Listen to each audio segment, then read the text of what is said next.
पूर्व मुख्यमंत्री दिग्विजय सिंह ने राजगढ़ जिले के ब्यावरा में लोकसभा चुनाव को लेकर कार्यकर्ता सम्मेलन एवं प्रशिक्षण शिविर को संबोधित किया।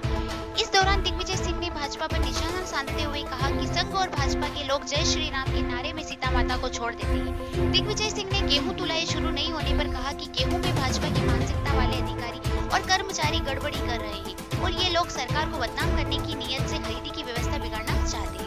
ऐसे लोगों को अब कमलनाथ छोड़ेंगे नहीं।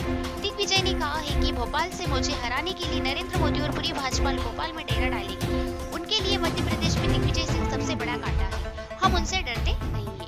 राजगढ़ के टिकट बंटवारे के संबंध में कहा कि राजगढ़ में सबसे खराब काम है टिकट बांटना। विधानसभा में भी टिकट बटे, पुतले जले, मुर्दाबाद के नारे लगे और इस बार फिर मुर्दाबाद के नारे लगेंगे, पुतले चलेंगे। राजगढ़ से संवाददाता मुकेश सक्सेना की रिपोर्ट। देश में दिग्विजय सिंह उनके लिए है, लेकिन हम क्या डरते हैं क्या? ये सब जो बैठे ये हमारी ताकत है कि नहीं है? अब ये जितने भी यहां मौजूद हैं, सबसे मेरी प्रार्थना है कि राजगढ़ सीट तो जितानी है, लेकिन भोपाल भी जिताना है। मेरे पास पूछने मत आना कि हम कहां जाएं, आपको खुली छूट है। आपके नातेदार, रिश्तेदार, सगे संबंधी, मित्र जो भोपाल का मतदाता है, उसके घर में जाकर डेरा डालो और 12 मई के 10 दिन पहले वापस लौट आना, क्योंकि राजगढ़ भी अपने को जिताना है। अब राजगढ़ पार्लियामेंट सीट में मैंने आपसे पहले भी कहा था, सबसे खराब काम है टिकट बांटना। विधानसभा में भी टिकट बटे, दिग्विजय सिंह के पुतले जले, मुर्दाबाद हुई, अब एक बार फिर होगी मुर्दाबाद, फिर होगी और एक बार फिर पुतले जलेंगे। आप खुद तय क्यों नहीं कर देते? एक नाम तय कर दो। जितने यहां सब लोग बैठे हैं, सब लोग एक नाम दे दो। आज ही हम लोग घनश्याम भाई से कहेंगे अनाउंस कर दो, है कोई एक नाम? अरे मेरे अलावा आप देखो, ऐसा है, पहली बार राजगढ़ में 2-2 कैबिनेट मंत्री बने और छोटे साहब ने कहा है कि 2 हमारे घोड़े हैं, लेकिन छोटे साहब इनकी लगाम और हंटर आपके हाथ में है। अगर ये घोड़े गड़बड़ करे तो हंटर लगाइए दोनों को, और वो हंटर मुझ पे न लग जाकर इसका ख्याल रखिए,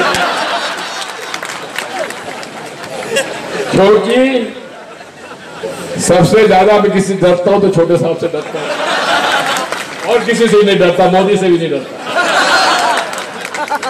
तो बात यही है कि ये परिवार है अपना। अभी हम चर्चा कर रहे थे कि ये गेहूं की खरीदी में बड़ी गड़बड़ कर रही है भारतीय जनता पार्टी। इनके अधिकारी कर्मचारी, अभी भी उनकी मानसिकता गई नहीं है।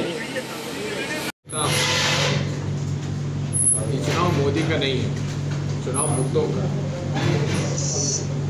गरीबी, बेरोजगारी, महंगाई, यही नरेंद्र मोदी जी थे जो पेट्रोल डीजल के भाव बढ़ जाने पे कितना केंद्र सरकार को पूछते थे, और आज बेतहाशा कीमतें बढ़ी हैं पेट्रोल डीजल की, वो मौत। रुपये की गिरावट उनके 7 रुपये तक पहुँच गई डॉलर की, आज 70 के ऊपर है मौत।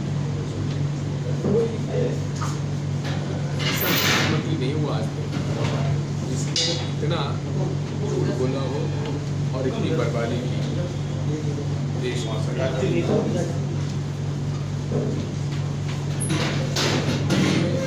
इसलिए मुद्दों का चुनाव है, मोदी का चुनाव है। लेकिन पूरी जो बीजेपी सरकार है वो मुद्दे को एक तरफ रख के चुनाव लड़ना चाहती है। यही है ना, क्यों लड़ना चाहती है मुद्दों को छोड़। इसलिए मुल्कों को छोड़ने क्योंकि उसके पास बुद्धि नहीं बचे। राय साहब, राहुल गांधी डर गए क्या जो 2 जगह से चुनाव लड़ेंगे, एक अमेठी और दूसरा केरल का वायनाड? किसने कह दिया? नहीं, वो एक सीट क्या अपनी सुरक्षित रखना चाहते हैं? नहीं, आज ये वायरल हुआ केरल की एक जगह पे हमारे कि वहाँ से चुनाव वायरल बात छोड़ दीजिए, वायरल तो बीजेपी करती है, थोड़ी करता है वायरल। अब 18-19 साल बाद आप लोकसभा का पहला चुनाव लड़ रहे हैं, किस तरह का अनुभव कर रहे हैं, वो भी अपने क्षेत्र से हटके? मुझे कब से आप जानते हो मोहन बाबू, कब से जानते हो? मुझे कोई अंदर दिखा? सर, मुझे कोई अंदर दिखा? चौकीदार वर्सेस महाराजा का जो कैंपेन बना रही है बीजेपी, इस पर आप क्या कहना चाहिए? बिल्कुल ये मुद्दे से ध्यान हटाने का प्रयास।